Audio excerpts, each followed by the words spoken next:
afternoon. I wanted to quickly address the events from the weekend in Ann Arbor. I did write down a couple of thoughts, so I would like to share them with you as best I can.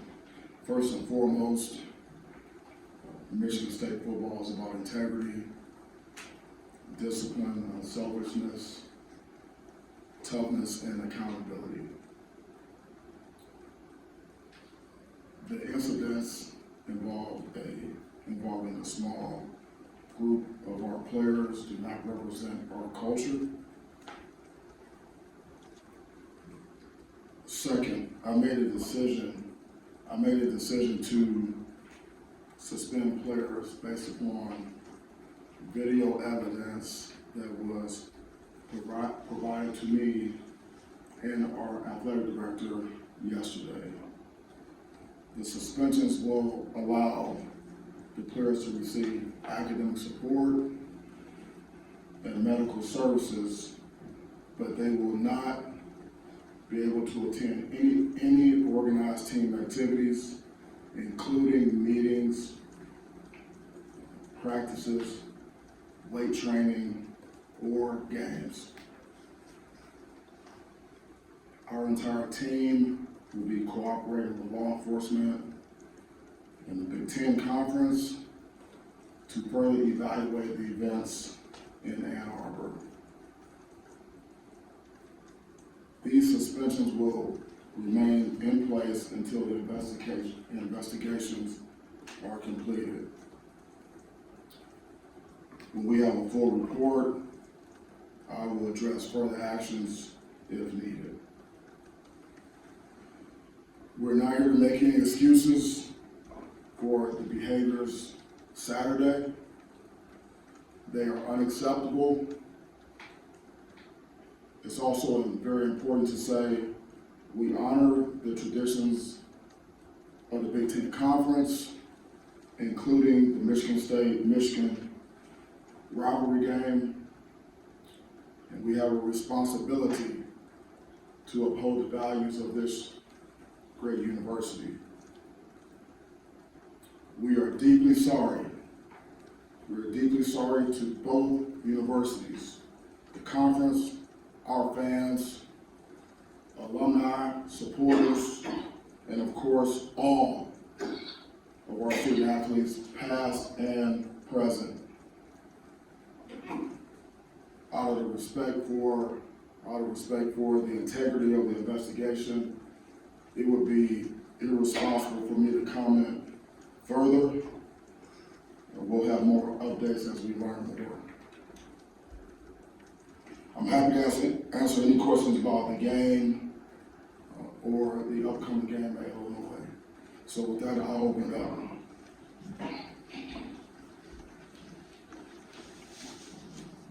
This is about your culture, because you said there was a small number, you stressed there were a small number of people involved, but yet a larger number of kids did nothing to stop it. What does that say about your culture? Yeah, well, the culture as we define it is how we live and behave every day, and that's what our culture is, and our culture was not represented in that way. Did it upset you that kids didn't try to stop it? Pardon me? Does it upset you that kids didn't try to stop it? So, without going into any further details, because there's an ongoing investigation, I'm not going to be, irresponsible and comment further about everything. No, I'm wondering on the incident, who did you hear from, and how quickly afterward did you hear about it? And I guess when you did, from a personal level, when you reviewed the video and everything, what was going through your mind in that? Yeah, so I was one of the last of the Spartans to come off the field. I was my responsibility was to try to get our players off the field safely. So all the players were ahead of me, and I was pulling up the rear. And into the locker room, address the team, and did radio, and then before I got with you guys, with the presser, I was made aware that there was an incident, but I didn't have any specifics. And so, I told all that at that time, and so, I was able to gather, information on Sunday morning and throughout the day, from, our athletic director, the Big Ten Conference, and like I said, reviewed it, and then came to these conclusions, and now there's an investigation, and we're gonna let that play out. And from the personal level, just seeing and kind of feeling as a coach, as a mentor, what goes through your head? Yeah, obviously,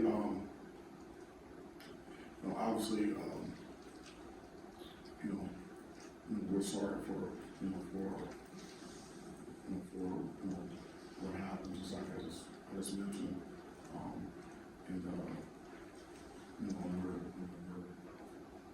we're moving forward best we can.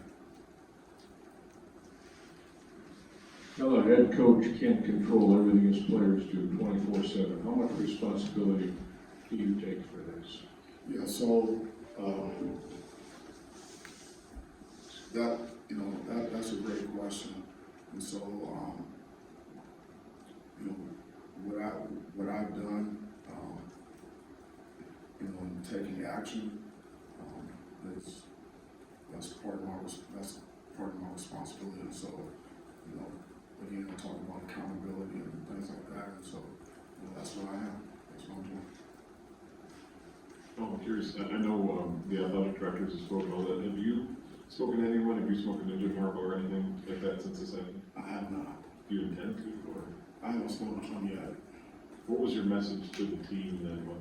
Actually, this morning before practice, what was the message overall to your team? Was it just about the game, or did you kind of bring everything into it? We started with this, and then we moved on. We moved on to the law.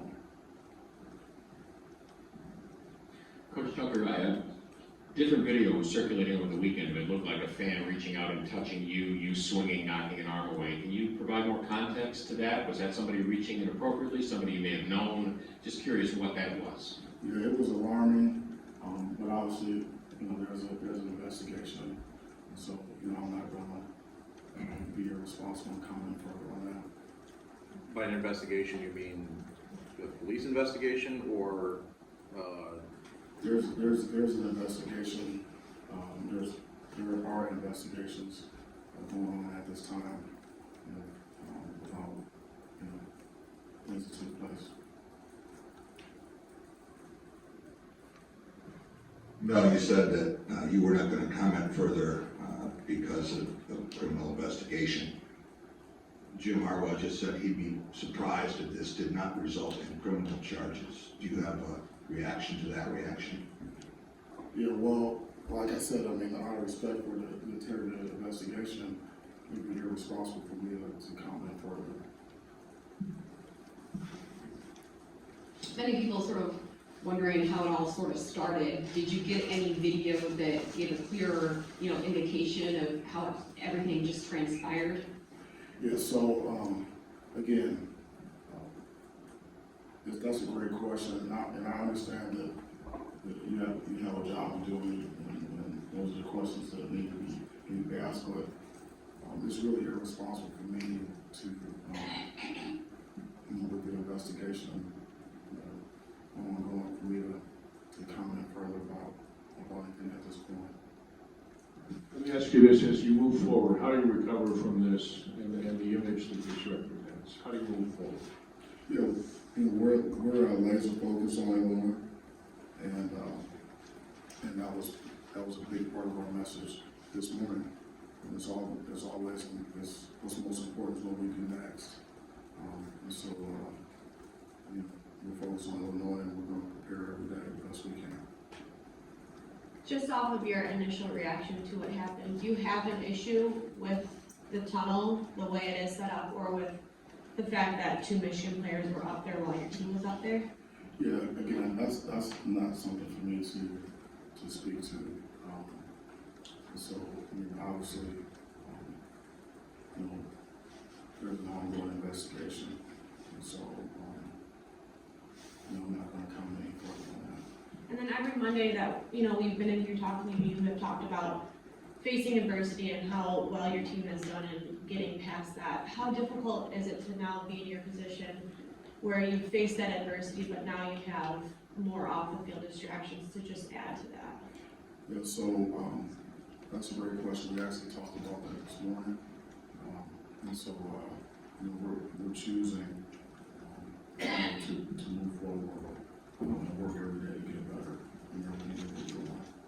And so, there's actually no other choice to be made. And how we proceed, so that's how we're going for our business. Coach, appreciating what you just said, you can't comment in specific, but dovetailing off of her question. Do you think this needs to be revisited, not just with Ann Arbor's tunnel, but any event at Spartan Stadium in regard to teams leaving the field? Does this change the dynamic in regard to one team should leave, the other should be held back, versus players maybe mingling and congratulating, hopefully, each other? I'm just curious where you sit, whether that should be revisited by not just Michigan State, but perhaps other schools. Again, that's really not for me to speak to at this time. So, you know, we'll continue to do what we can do here and control what we can control here. Mel, do you have any sense of what the timeline is on this investigation, and how does that affect the way you proceed, the possibility that there may be more, I guess, suspensions or anything like that? Yeah, you know, I do not, and we get more information, we can give some updates. But, you know, we're moving forward based upon the information we have right now. And then just on a personal note, I guess, have you ever dealt with anything like this in your coaching career?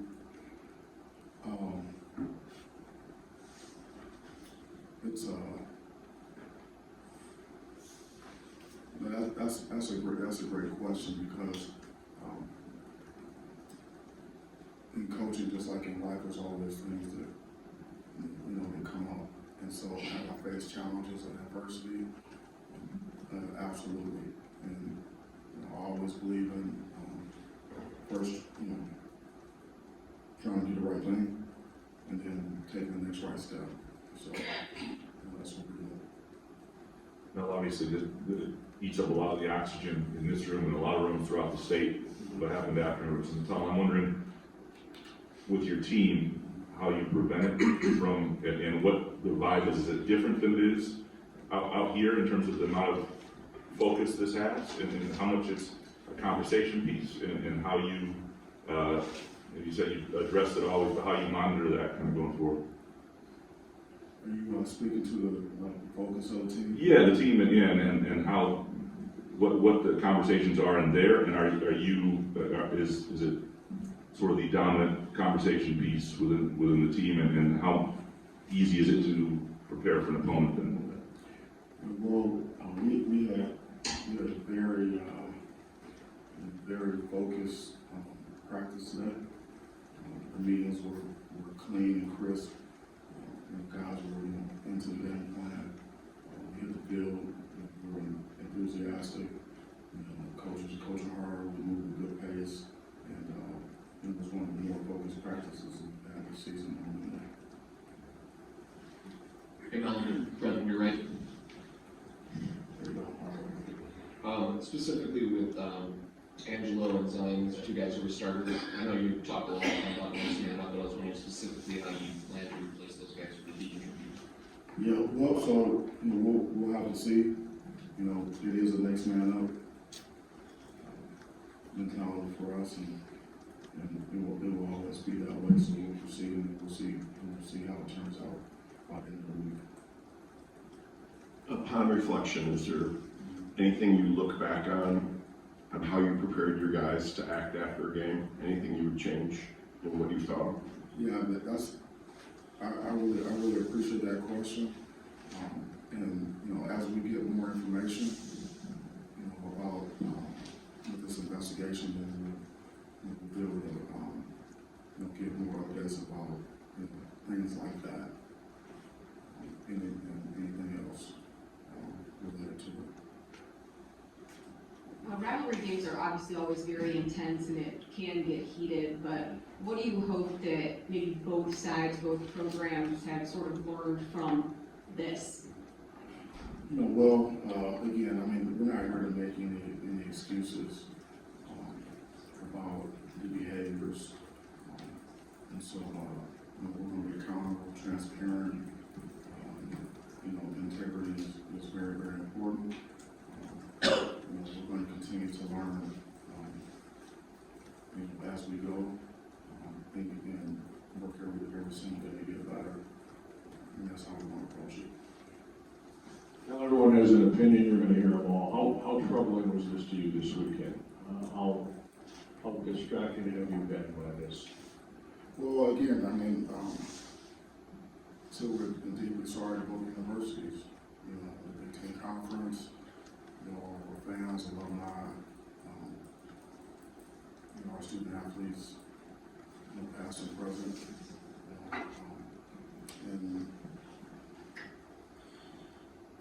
you know, things unacceptable is the word that comes to mind. So that's how I feel about it. Kind of shifting focus a little bit, saw Jeff Petrosky addressed in the game. I guess, how close is he to being back for you guys? And you had mentioned after the game that 2 guards got injured in the game. I assume Carrick was one, but Brian Green hurt going into it. Yeah, so Petro is working hard to get back. You know, he'll be ready when he's ready. But he's you know, he's very hungry and he wants to run, he wants to play. You know, we did have some injuries at the guard position, and so we're going to have to continue to evaluate those guys throughout the week. So, does anyone have any more questions about the game? If not, then we can move on to the one. That's okay. You got any more questions? Well, in general, Yeah. it's football related, but I don't know, Steve, if you were. Okay, Steve. I do got one sort of related thing, I guess. I'm just wondering, when you determining the punishment, you know, the suspension and saying it'll last until the end, like, just wondering your process, was it collaborative at all with other people? Just how you determined what you thought would be appropriate at this stage? We just reviewed the video, you know, evidence and just all the information that you know, I had available to me, and then came up, you know, made the decision. So, you know, it was a lot of money to it. I wanted to ask, football related, I assume you've had some time in here to break down what took place on the field and all that, and it seems to me like defensively, the last 2 games, you've slowly seen this thing start to get a little bit better. I think you're still having some struggles offensively. Are you sensing that on the defensive side, you're starting to see some better things and slowly it's turning for you guys? Yeah, so, definitely see that. And we worked really hard, you know, throughout this season, you know, really, you know, starting like, week 3 to, you know, have the next man on mentality, you know, develop some players, and, you know, get better with the guys that we had available to us. And so that's been an ongoing process. And then, we started to get some guys back, you know, from injury, and those guys started to show up, you know, Wisconsin week. And so, when we started to get Slade back and started to get X back, there was a significant difference because they're 2 of our best players. And then Larson started to get a bye, Larson started to get even more healthy, and so they have a little more depth. Those guys got a chance to practice a little more, and so we're playing better on defense because of all the work that we put in throughout the season, and then starting to get some guys back. It's really starting to show up on the field from a production standpoint, and we just need to continue to get better, you know, as a unit. So certainly, I've seen some improvement on the defense side of the ball. on the other side of the ball. The offense was able to move fairly well in the first few drives of the game after the penalty drive to start. I guess what changed in the second half after you watched it back that stopped that, and going against Illinois defense that is pretty stingy, I guess. What makes them tick that might give you guys issues? Yeah, so, in the second half, we talked about it, in the press after the game. What was going to be, typically when you look at, a play that is not efficient, offense, defense, special teams, you look at it's either, something mental, it's either something physical, or structural. I didn't see anything that was structural from a scheme standpoint. The lack of execution is either mental or something physical. And so in the second half, we did not execute nearly well enough. We weren't able to convert on our third downs, and some of those things were mental errors, and then some of it was physical. And, Brett's in the second year that he's kind of in the spot that you guys were in last year. I know different situations, but I guess can you speak to that feeling as a team when you're on the rise and playing well and exceeding expectations, and just what you've seen in them being able to turn it around this year? Yeah, well, Brett's a heck of a coach. He's doing a really good job. And so, they're playing at a high level. If you look at it defensively, they're tops in the country in almost every category.